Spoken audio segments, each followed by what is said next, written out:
Hello friends, welcome back to our channel. Friends, आज हम B Ed first year की files में से file number 4 E104 teacher teaching and technology की file बनाएंगे।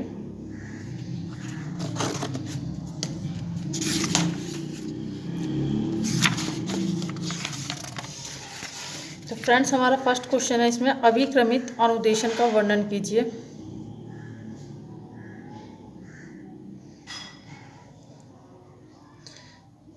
तो आप इसमें सबसे पहले लिख देंगे कि अभिक्रमित अनुदेशन क्या है, कहाँ से इसकी शुरुआत हुई और किसने इसकी शुरुआत की। उसके बाद अभिक्रमित अनुदेशन का अर्थ, मीनिंग ऑफ प्रोग्राम्ड लर्निंग।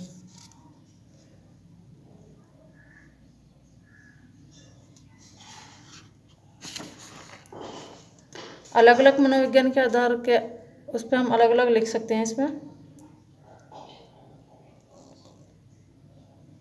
जैसे स्टोफेल के अनुसार, लीथ के अनुसार, सुसन मार्कले के अनुसार जो अलग अलग डेफिनेशंस उन्होंने दी हैं वो हम इसमें लिख देंगे।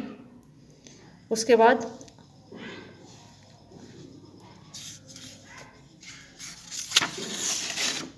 अभिक्रमित अनुदेशन सामग्री की विशेषताएं, characteristics of programmed learning material, कि जो अभिक्रमित अनुदेशन होता है उसकी विशेषताएं क्या क्या होती हैं वो हम इसमें लिखेंगे। जैसे अभिक्रमित सामग्री व्यक्तिनिष्ठ यानी इंडिविजुअल होती है और इसमें एक समय में केवल एक ही व्यक्ति सीखता है। इसमें पाठ्य सामग्री को छोटे से छोटे अंशों में विभाजित किया जाता है और फिर छोटे छोटे अंशों को श्रृंखलाबद्ध किया जाता है।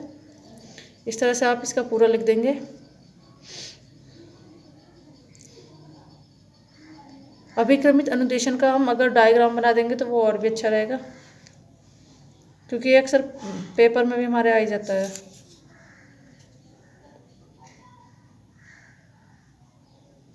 कि किस तरीके से ये कार्य करता है।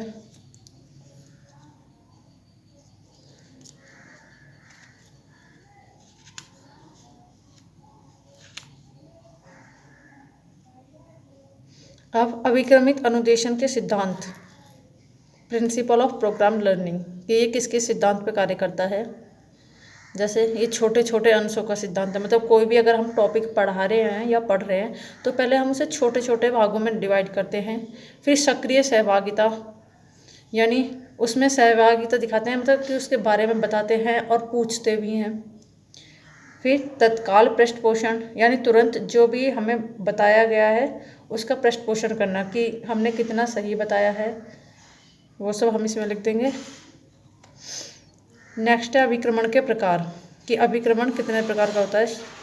स्टाइल्स ऑफ प्रोग्रामिंग, नंबर 1 रेखीय लीनियर अतिक्रमण, नंबर 2 शाखात्मक यानी ब्रांचिंग, और नंबर 3 मैथेटिक्स।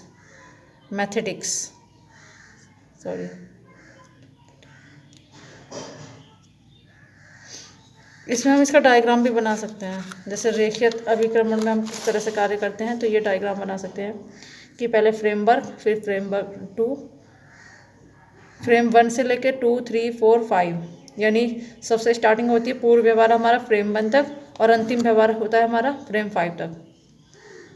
तो वो डायग्राम हम इसमें बना सकते हैं रेखीय अतिक्रमण का।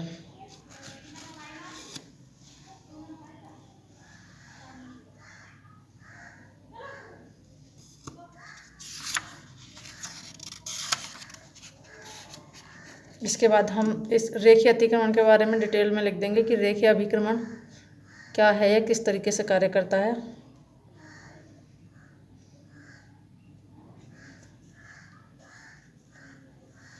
जैसे रेखीय प्रोग्रामिंग वह प्रोग्रामिंग है जिसमें प्रत्येक छात्र एक रेखीय क्रम में निश्चित पदों को पार करता हुआ जाता है। किस तरीके से, जैसे सबसे पहले एक समय में विषय वस्तु को छोटा सा अंश ही छात्रों के सामने प्रस्तुत किया जाता है।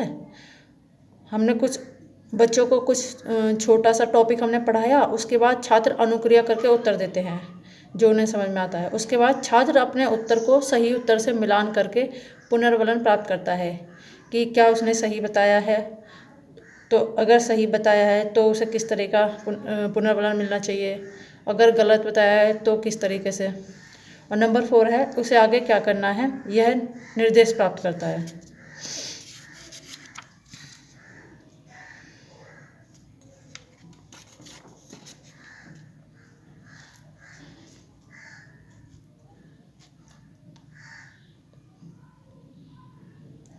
यहाँ पे भी हम रेखीय अभिक्रमण की डेफिनेशन लिख देंगे डॉक्टर आनंद के शब्दों में।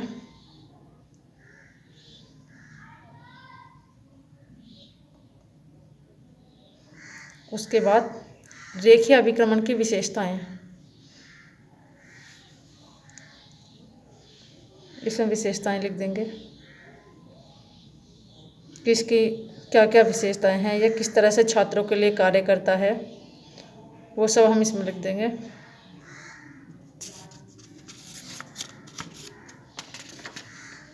फिर है रेखीय अभिक्रमण की सीमाएं, कि आखिर इस अभिक्रमण की क्या क्या सीमाएं हैं, कहाँ ये कार्य नहीं कर पाता। जैसे इसमें सभी छात्रों के लिए एक ही क्रम दिया जाता है, छात्रों की व्यक्तिगत आवश्यकताओं को ध्यान में नहीं रखा जाता। इसमें ये नहीं होता कि कोई बच्चा किसी का स्तर कम है या ज़्यादा है, इसमें सभी को क्या है, एक ही क्रम दिया जाता है, उसी के अनुरूप उन्हें पढ़ाया जाता है। इस तरह से रेखीय अभिक्रमण लिख देंगे। उसके बाद लिख देंगे हम सेकंड पार्ट अभिक्रमण का, शाखीय प्रोग्रामिंग यानी ब्रांचिंग प्रोग्रामिंग, इसके बारे में लिख देंगे और डायग्राम भी बना देंगे इसका कि शाखीय प्रोग्रामिंग किस तरीके से कार्य करती है।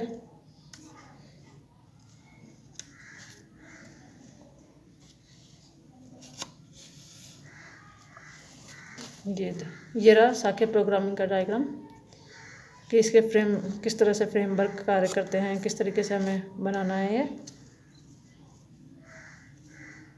फ्रेम 1, फ्रेम 2, फ्रेम 3, फ्रेम 4, इसमें ऑप्शंस रहते हैं, ऑप्शन में से हमें आंसर अपना टिक करना होता है।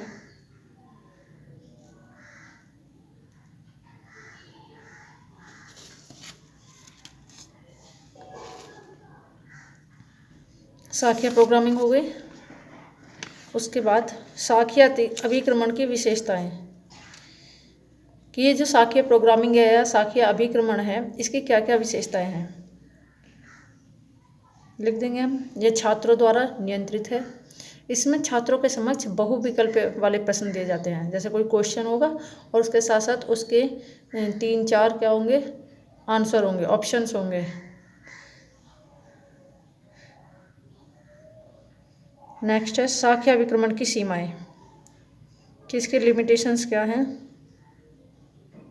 यह बड़ी कक्षाओं के लिए ज़्यादा उपयोगी है, छोटी कक्षाओं में कार्य कम कर पाता है। यह अपेक्षाकृत महंगा अभिक्रम है। इस अभिक्रम के निर्माण के लिए कुशल व प्रशिक्षित एवं योग्य शिक्षकों की आवश्यकता होती है। इसमें हर वर्ष संशोधन की आवश्यकता होती है। इसमें पूर्ण विषय वस्तु को समाहित करना कठिन हो जाता है, क्योंकि कोई एक क्वेश्चन दिया, उसके 4 ऑप्शंस दे दिए, लेकिन पूरा उसका डिटेल में कंप्लीट तो नहीं कर सकते उस चीज़ को। नंबर 3 हमारा मैथमेटिक्स प्रोग्रामिंग,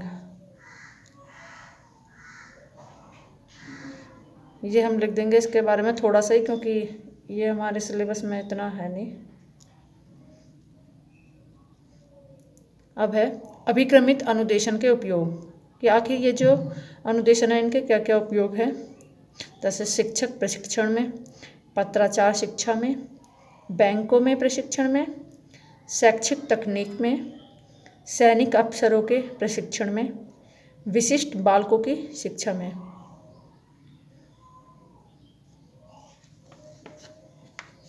तो फ्रेंड्स हमारा ये फर्स्ट क्वेश्चन यहाँ पे कंप्लीट हो गया। सेकंड क्वेश्चन है अब हमारा, शैक्षिक तकनीकी से क्या समझते हैं, वर्णन कीजिए। कि शैक्षिक तकनीकी एजुकेशनल टेक्नोलॉजी क्या है। पहले हम उसके बारे में लिख देंगे कि शैक्षिक तकनीकी का अर्थ क्या है, हम इससे क्या समझते हैं, वो सब इसमें हम लिख देंगे। Educational technology is the systematic application of scientific knowledge about teaching, learning and condition of learning to improve the efficiency of teacher and training। ये सब लिख देंगे। उसके बाद शैक्षिक तकनीकी की परिभाषाएं, कि शैक्षिक तकनीकी की परिभाषाएं अलग अलग लिख देंगे हम।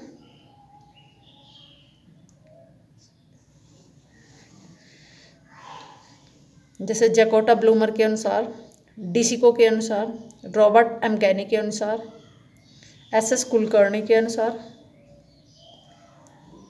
GOM लीथ के अनुसार, इस तरीके से हम ये सारी परिभाषाएं लिख देंगे।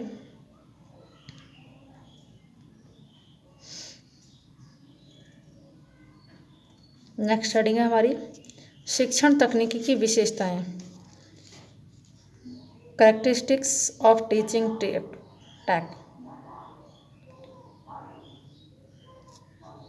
कि इसकी विशेषताएं क्या क्या हैं।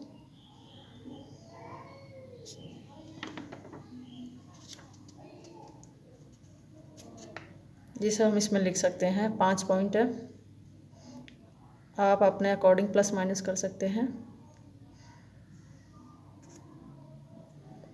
उसके बाद नेक्स्ट हेडिंग है हमारी शैक्षिक तकनीकी के प्रयोग को प्रभावित करने वाले कारक, फैक्टर्स जो इसके प्रयोग को प्रभावित करते हैं वो हम इसमें लिखेंगे।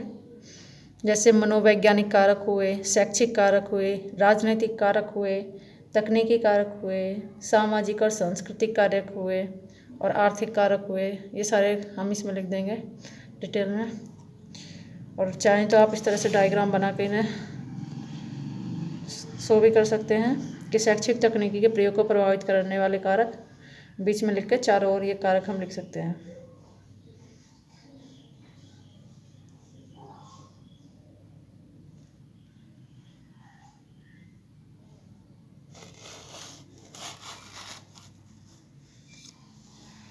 कारक लिखने के बाद थोड़ा थोड़ा हम इनके डिटेल भी लिखते रहेंगे।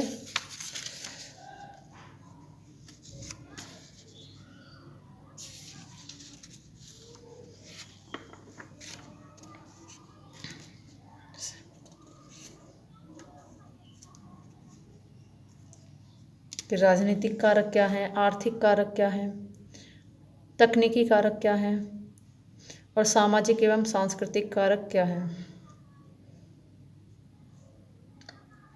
वे सभी कारक जो प्रभावित करते हैं।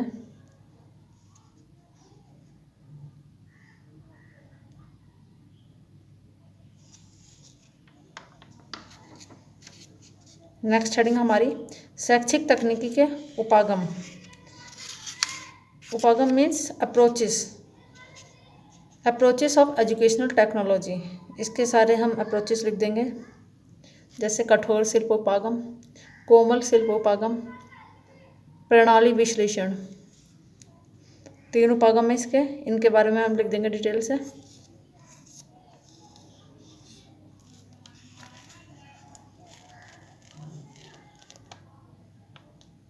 साथ ही हम इनके डायग्राम भी बना सकते हैं कि कठोर उपागम कौन से हैं, कोमल उपागम कौन से हैं। कठोर उपागम मीन्स हार्डवेयर और कोमल उपागम मीन्स सॉफ्टवेयर। ये हम बना देंगे हम।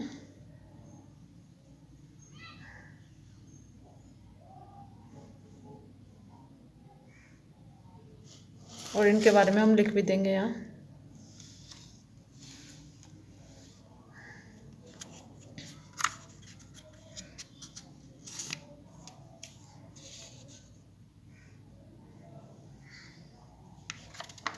उसके बाद शैक्षिक तकनीकी के रूप, फॉर्म्स ऑफ एजुकेशनल टेक्नोलॉजी, इसके कौन कौन से रूप हैं। जैसे टीचिंग हुआ, इंस्ट्रक्शनल हुआ, बिहेवियर हुआ, कम्युनिकेशन हुआ, ये सब इसके रूप हैं कि किस किस रूप में जो है शैक्षिक तकनीकी का कार्य किया जा सकता है।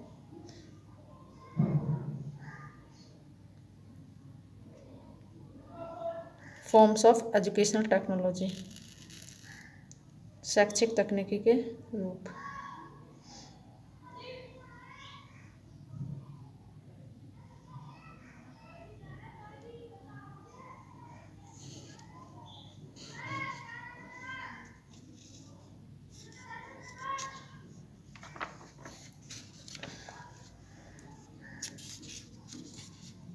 व्यवहार तकनीकी, संप्रेषण तकनीकी, और लास्ट है हमारा शैक्षिक तकनीकी की सीमाएं, कि इसकी क्या सीमाएं हैं, कहाँ तक ये कार्य कर सकता है।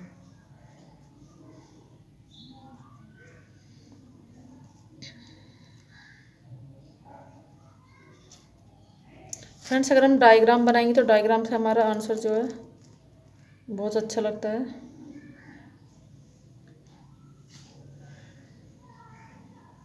इस तरीके से आप इसका डायग्राम बना सकते हैं। व्यवहार तकनीकी की प्रक्रिया किस तरह से होती है और संप्रेषण तकनीकी की प्रक्रिया किस तरीके से हो सकती है।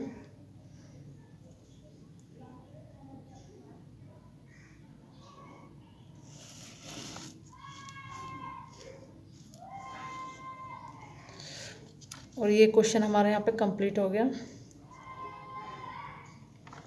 फ्रेंड्स, अगर वीडियो पसंद आई हो तो please like, share and subscribe.